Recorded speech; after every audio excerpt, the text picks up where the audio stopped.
In other news, the Pentagon has authorized the transfer of $1 billion for the construction of a wall along the US-Mexico border. Now, this $1 billion is part of the country's counter-drug fund, and it will flow from the Department of Homeland Security to the Army Corps of Engineers. They will build an 18-foot high fencing along the Yuma and El Paso sections of the border. This is a major victory for Trump and comes a month after he declared a national emergency in order to funnel money for the wall. Remember, the wall is central to the president's campaign.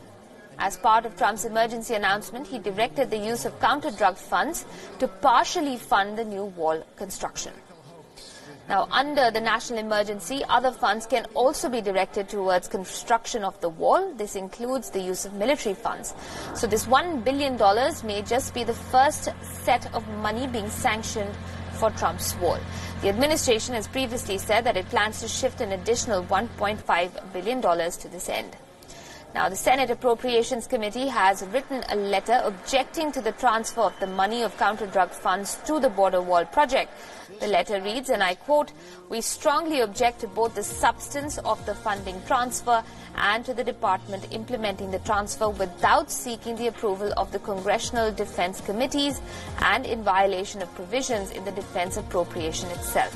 As a result, we have serious concerns that the department has allowed political interference and pet projects to come ahead of many near-term critical readiness issues facing our military."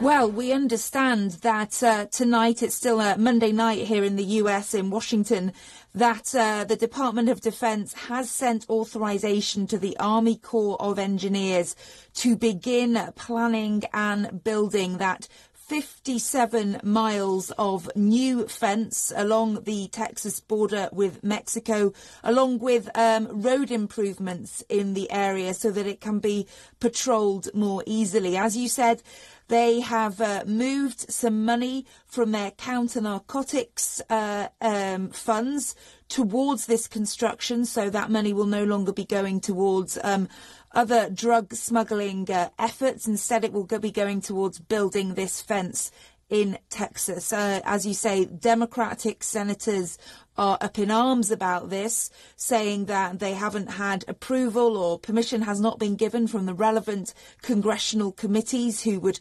usually hear about this kind of budgetary changes. So they've immediately made these objections to it. But of course, Donald Trump has declared that national emergency, and that does give him the power to make these budgetary